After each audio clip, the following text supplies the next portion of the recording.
ಆಮೇಲೆ ನೆಕ್ಸ್ಟು ನಾಮಕ್ಕೂ ಮತ್ತೆ ಬೇರೆ ಬೇರೆಯವರು ಬೇರೆ ಬೇರೆ ರೀತಿ ನಾಮನ ಮಾಡ್ತಾರೆ. ಅಂದರೆ ಇದರಲ್ಲೂ ಬೇಕಾದಷ್ಟು ಕ್ರಿಯೇಟಿವ್ ಲಿಬರ್ಟಿ ಇದೆ. ಈಗ ನಾನೀಗ ಹೇಗೆ ಮಾಡ್ತೀನೋ ಆ ಥರ ಮಾಡೋದು ಅದು ಸಾಂಪ್ರದಾಯಿಕವಾಗಿ ನಾವು ಪುಂಡವೇಷಕ್ಕೆ ಕಲಿತ ನಾಮ. ಅದು ಬಿಟ್ಟು ಸ್ವಲ್ಪ ಶೇಪಲ್ಲಿ ಮತ್ತು ಒಳಗಡೆ ಕಲರಲ್ಲಿ ಎಲ್ಲ ಚೇಂಜ್ ಸುಮಾರು ಜನ ಬೇರೆ ಬೇರೆ ಥರದ್ದು ಮಾಡ್ತಾರೆ. ಬಟ್ ಬೇಸ್ ಒಂದು ಸ್ಟ್ರಕ್ಚರ್ ಅದನ್ನೇ ಮಾಡೋದು.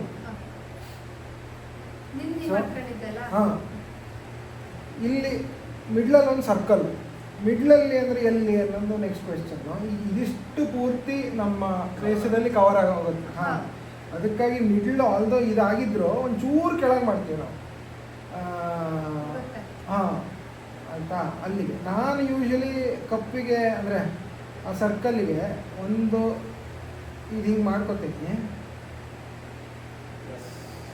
ಮಾಡಿ ಅದಾದಮೇಲೆ ಈ ಹಿಂಭಾಗದಲ್ಲಿ ಶೇಪನ್ನು ಸರಿ ಮಾಡೋದು. ಫಸ್ಟಿಗೆ ಅಡ್ಡ ಕೊಟ್ಕೊಳ್ತೀರಾ? ಹೌದು.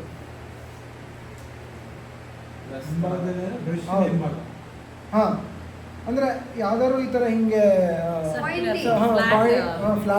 ಫ್ಲಾಟ್ ಆಗಿ ಸರ್ಕ್ಯುಲರ್ ಆಗಿರೋ ಅಂಥ ಒಂದು ಇದನ್ನು ಉಪಯೋಗಿಸಿ ಫಸ್ಟ್ ಒಂದು ಅಡ್ಡ ಕೊಟ್ಕೊಂಡು then you start bringing the shape. Correct. ಆಯಿತಾ, ಇದು ಸರ್ಕಲ್ ಆಯಿತು. ಒಂಚೂರು ದೊಡ್ಡ ಆದರೂ ಪರವಾಗಿಲ್ಲ ಸರ್ಕಲ್. ಆಯಿತಾ,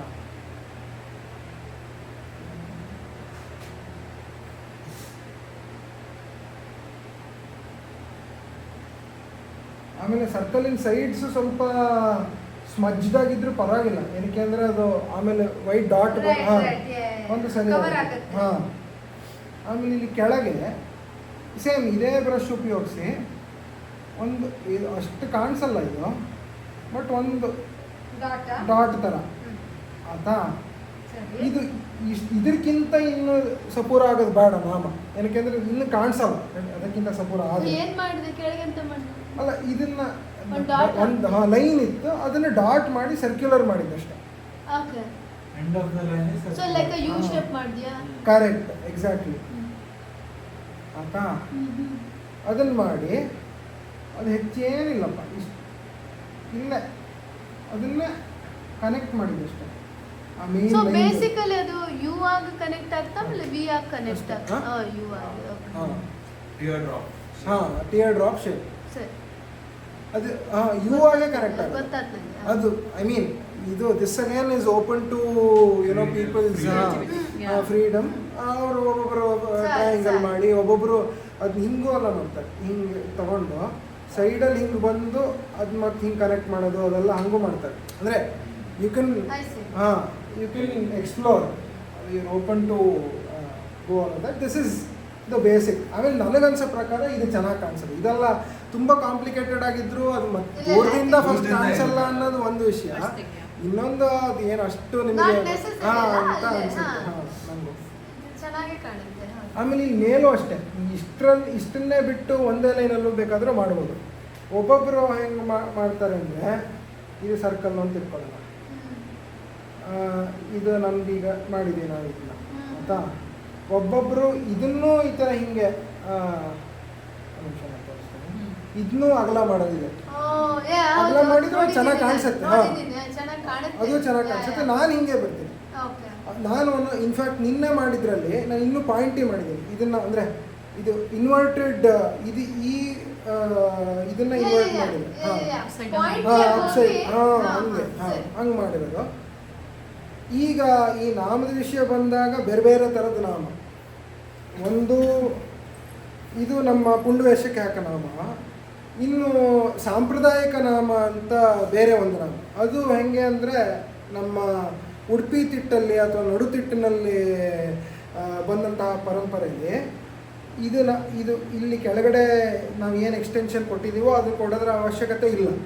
ಆಮೇಲೆ ಮತ್ತು ವೈಟು ಅಷ್ಟೇ, ಅದು ಪೂರ್ತಿ ಇಲ್ಲಿ ಕವರ್ ಆಗುತ್ತೆ. ನಾವಿಲ್ಲಿ ವೈಟ್ ಪೂರ್ತಿ ಕವರ್ ಮಾಡಲ್ಲ, ಇಲ್ಲಿಂದ ಮಾತ್ರ ತೊಗೊಳ್ಳೋದು. ಅದನ್ನ ನಾನು ಹೇಳ್ತಿರ್ಬೇಕಾದ್ರೆ ಎಕ್ಸ್ಪ್ಲೇನ್ ಮಾಡ್ಬೋದು ಆಯಿತಾ. ಅದು ಸಾಂಪ್ರದಾಯಿಕ ನಾಮ. ಮತ್ತು ಅದು ಬಿಟ್ಟು ನಿನ್ನೆ ನಿಮಗೆ ಹಾಕಿದಂಗೆ ಶಂಕರ್ ಪೋಳೆದು ನಾಮ ಮಾಡ್ತೀವಿ, ಅದು ಡೈಮಂಡು ಹಿಂಗೆ ಹಿಂಗೆ ಅಂದ್ರೆ ಅದು ಕವರ್ ಮಾಡಿದ್ರೆ ಮಧ್ಯದಲ್ಲಿ ಯಾವಾಗ ರೌಂಡ್ ಇಲ್ಲ ಅಲ್ಲ, ಹಾಂ ಮಧ್ಯದಲ್ಲಿ ರೌಂಡ್ ಇರೋದಿಲ್ಲ, ರೌಂಡ್ Round ಇರೋದಿಲ್ಲ. ಇಲ್ಲ.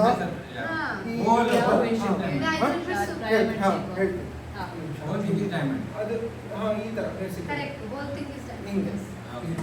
ಹಾಂ ನಾಮನೇ diamond. ಕರೆಕ್ಟ್, ಆಮೇಲೆ ಡೈಮಂಡ್. ಅದು ಇದ್ರಲ್ಲೂ ತೋರಿಸ್ಬಿಡ್ಬೋದು. Yeah, sure. ಲೈಕ್ ಹಾ. ದಿಸ್. ನಾಮನೇ ಡೈಮಂಡ್. ಹಾಂ ಅದು ಈಗ ಯಾವ ವೇಷಕ್ಕೆ ಅಂತ ಬಂದರೆ ಇದು ಪುಂಡು ವೇಷಕ್ಕಾಯಿತು. ಇದರದ್ದು ಸ್ಕ್ವೇರಿನ ನಾಮ ಅರ್ಜುನಂಗೆ, ಶತ್ರುಘ್ನಿಗೆ, ಒಂದೊಂದ್ಸತಿ ರಾಮನಿಗೂ, ಅಲ್ಲೂ ಈಗ ಅದು ಉತ್ತರ ಕರ್ನಾಟಕದಿಂದ ಬಂದಂತಹ ಒಂದು ಕ್ರಮ. ಉತ್ತರ ಕನ್ನಡ. ಹಾಂ ಉತ್ತರ ಕನ್ನಡದಿಂದ ಉತ್ತರ ಕನ್ನಡದಿಂದ ಬಂದ ಕ್ರಮ, ಅದಕ್ಕಾಗಿ ಅಲ್ಲಿ ಈ ಥರದ ವೇಷಗಳಿಗೂ ಉಪಯೋಗಿಸೋಂಥ ಒಂದು ಪದ್ಧತಿ ಇದೆ. ಹಾಂ ಆಯಿತಾ, ಈಗ ಇದನ್ನು ನಾನು ಮುಂದುವರಿಸ್ತೀನಿ. ಹಾಂ ಹಾಂ ಕರ್ಣನ್ ಮಾಡಿದ್ರು ಮಾಡ್ತಾ ಅದನ್ನು ಆಯಿತಾ. ಆಮೇಲೆ ಇಲ್ಲಿ ಕೆಳಗಡೆ ನಾನು ಯೂಶ್ವಲಿ ಸೆಂಟರ್ ನೋಡಿ ಒಂದು ಡಾಟ್ ಆಯಿತಾ. ಈಗ ಒಬ್ಬೊಬ್ಬರು ಅದನ್ನು ಹಿಂಗೆ ಲೈನ್ ಎಳೆದು ಡಾಟ್ ಇಡೋದು ಇದೆ, ಹಾಂ ಒಬ್ಬರು ಇದನ್ನು ಮಾಡೋದು ಇದೆ. ಈಗ ಗುಂಡು ವೇಷ ಆದರೆ ಲೈನ್ ಎಳೆದು ಡಾಟ್ ಸಾಕು. ಬೇರೆ ಗಲ್ಲ ಇರೋಂಥ ವೇಷ ಆದರೆ ಅಥವಾ ಪುರುಷ ವೇಷ ಆದರೆ, ಕಿರೀಟದ ವೇಷ ಆದರೆ ಅದು ಇದನ್ನು ಮಾಡಿ ಅದು ಒಂದೊಂದ್ಸತಿ ಹಿಂಗೆ ಎಕ್ಸ್ಟೆಂಡ್ ಮಾಡಿ ಒಂದು ಗಡ್ಡ ಕೊಡೋ ಅಂತ ಒಂದು ಕ್ರಮನೂ ಇದೆ. ಈ ಕರ್ಣ ಆಗಲಿ ಅರ್ಜುನ ಆಗಲಿ ಅಂಥವ್ರು. ಪುಂಡವೇಷ ಅಂದ್ರೆ ಏನು? ಪುಂಡು ವೇಷ ಅಂತಂದ್ರೆ ಲವಕುಶ, ಅದು Somebody. youngsters, Youngsters. Correct. ಹಾ, youngsters. ಇದು 3 ಡಾಟ್ಸ್ ಇರುತ್ತೆ. ಹಾಂ ಹಾಂ ನಾನು ಅಷ್ಟೇ, ಇದನ್ನು ನಾನು 4 ಡಾಟ್ಸ್ ಇಡ್ತೀನಿ ವೈಟಲ್ಲಿ, Correct. ಆಮೇಲೆ ಮತ್ತೆ red ಮಧ್ಯದಲ್ಲಿ. ರೆಡ್ಡನ್ನು ಕೊಟ್ಟು ಆಯ್ತಾ. ಈಗ ಹಾ, ನೆನ್ನೆ ಕೊಟ್ಟಿದ್ದೆ. ಕರೆಕ್ಟ್. ಈಗ ಕಪ್ಪಿನ ಕೆಲಸ ಮುಗೀತು ಇಲ್ಲಿಗೆ. ಬೇರೆ ಈಗ ನಮ್ಮ ಪುರುಷವೇಷ ಮಾಡೋದಿದ್ರೆ ಇಲ್ಲೂ ಒಂಚೂರು ಕಪ್ ಕೊಟ್ಕೊಂಡಿರ್ತೀವಿ, ಏನಕ್ಕೆ ಅಂದರೆ ಮೀಸೆ ಅನ್ಸೋಕ್ಕೆ. ಅದು ಆದರೆ ಈ ವೇಷಕ್ಕೆ ಬೇಕಾಗಲ್ಲ. ಪುಂಡು ವೇಷಕ್ಕೆ ಮೀಸೆ ಹಾಕು. ಅಲ್ಲ, ಚಿಗುರು ಮೀಸೆ ಇಟ್ಟು. ಹಾ? ಹಾಂ ಸೊ ಟೆಕ್ನಿಕಲಿ ಅದು ಈಗ ಕೇದ್ಗೆ ಮುಂದ್ಲೆಗೆ ಮೀಸೆ ಕೊಡೋದು ಅಂದರೆ ಸುಧನ್ವ ಅಲ್ಲ, ಈಗ ಬಂದಿರೋ ಕ್ರಮ. ಸುಧನ್ವ ಮತ್ತು ನಮ್ಮ ಒತ್ಸಾಕ್ಯ ಆಗಲಿ ಅಂಥ ವೇಷಕ್ಕೆಲ್ಲ ಇದೆ. ಬಬ್ರುವಾನಿಂಗು, ಅಲ್ಲಿ ಬಬ್ರುವಾನಿಂಗೆ ಇನ್ಫ್ಯಾಕ್ಟ್ ಪದ್ಯನೇ ಇದೆ ಒಂದು, ಮೀಸೆ ಹಾಂ ಮೀಸೆ ಮುಟ್ಟಿ ಎದ್ದ ಅಂತ ಆ ಥರದೊಂದು ಪದ್ಯನೇ ಇದೆ. ಬಟ್ ಈ ನಡುತಿಟ್ಟಿನ ಪರಂಪರೆಯಲ್ಲಿ ಕೇದಿಗೆ ಮುಂದ್ಲೆ ವೇಷ ಆದರೆ ಮೀಸೆ ಬಂದರೆ ಅದು ಬರೀ ಅರ್ಜುನನಿಗೆ ಮಾತ್ರ ಅಂತ. ಅವ್ರದ್ದು ಮೀಸೆ ಅದು, ಅವ್ರದ್ದು ಮುಂಚೆ ಮೀಸೆ ಇಟ್ಟು ಮೀಸೆ ಅಲ್ಲ, ಕಟ್ಟು ಮೀಸೆ. ಹಾಂ ಅದಕ್ಕಾಗಿ ಹಾಗೆ. ಬಟ್ ಈಗ ಅದು ಇವಾಲ್ವ್ ಆಗಿದೆ ಮತ್ತು ಇವಾಲ್ವ್ ಆಗೋ ಅವಶ್ಯಕತೆನೂ ಇದೆ, ಅದು ಮಾಡಬೇಕು ಎಂತಕ್ಕೆ? ಅಲ್ಲ ಬೇಕು ಅಂತ. ಈಗ ಪ್ರಸಂಗದಲ್ಲೇ ಇದ್ದು ಅಂದರೆ ಹೆಂಗೆ ಮಾಡಬೇಕಲ್ಲ ಅದು. ಈಗ ಹಾಂ ಸೊ ವೈಟನ್ನು ಈಗ ಕಲ್ಸ್ಕೊತಾ ಇದ್ದೀನಿ, ಇದು ನೀರು ಜೊತೆ ಕಲ್ಸೋದು ಅಷ್ಟೇ. ಬೆಂಕಿನಲ್ಲಿ ಎಲ್ಲ ಬಣ್ಣನೂ ಎಣ್ಣೆಲೇ ಕಲ್ಸೋ ಕ್ರಮ ಇದೆ. ಅದಕ್ಕೆ ಹಸಿ ಬಣ್ಣ ಅಂತ ಹೆಸರು. ಅದು ಹೇಗೆ ಅಂದರೆ ಅವರೆಲ್ಲ ಸಪ್ರೇಟ್ ಮಾಡ್ಕೋತಾರೆ. ಮತ್ತು ಅದು ಮೇಂಟೈನ್ ಮಾಡೋದು ತುಂಬ ಕಷ್ಟ. ಚೂರೇನಾದರೂ ಹಿಂಗೇನಾದರೂ ಕೈ ತಾಗಿದ್ರು ಅದು ಪೂರ್ತಿ ಬಣ್ಣ ಹೋದಂಗೆ. ನಮ್ಮದು ಇದೇನೋ ಆ ಥರದ್ದೆಲ್ಲ ಪ್ರಾಬ್ಲಮ್ ಆಗಲ್ಲ. ಬಟ್ ಒಂದು ಇದ್ರದ್ದು ಪ್ರಾಬ್ಲಮ್ ಏನು ಅಂದರೆ, ನಮ್ಮ ಬಣ್ಣದ ಪ್ರಾಬ್ಲಮ್ಮು ಬೆವರಿದ್ರೆ ಮತ್ತು ಟೈಮಿಗೆ ಅದು ಸ್ವಲ್ಪ ಫೇಡ್ ಆಗ್ತಾ ಹೋಗುತ್ತೆ. ಅದು ಕಲರ್ ಸ್ವಲ್ಪ ಎನ್ಹಾನ್ಸ್ ಮಾಡ್ಕೋಬೇಕು. ಈಗ ಅದಕ್ಕಾಗಿ ಅಕ್ರಿಲಿಕ್ ಪೇಂಟು ಅದನ್ನೆಲ್ಲ ಮಿಕ್ಸ್ ಮಾಡಿ ಮಾಡೋದು ಇದೆ, ಮಾಡ್ತಾರೆ. ಹೌದು, ಎಂತಕ್ಕಂದ್ರೆ ಅದೇ ಒಂದು ಹೇಳ್ದಂಗೆ ಕೇಳ್ತು ಅಂತ. ಮತ್ತು ನಾವು ಈಗ ಈ ಬೇಸನ್ನು ನಾವು ಎಣ್ಣೆಲಿ ಮಾಡಿದ್ದು ಎಂತಕ್ಕಂದ್ರೆ ನಿಲ್ಲಕ್ಕು ಅಂತ. ಇದೆಲ್ಲ ಸ್ವಲ್ಪ ಇದು ಪರವಾಗಿಲ್ಲ ಅಂತ. ಹಾಂ ಟಾಪ್ ಆಫ್ ದಟ್ ಅನ್ನೋದು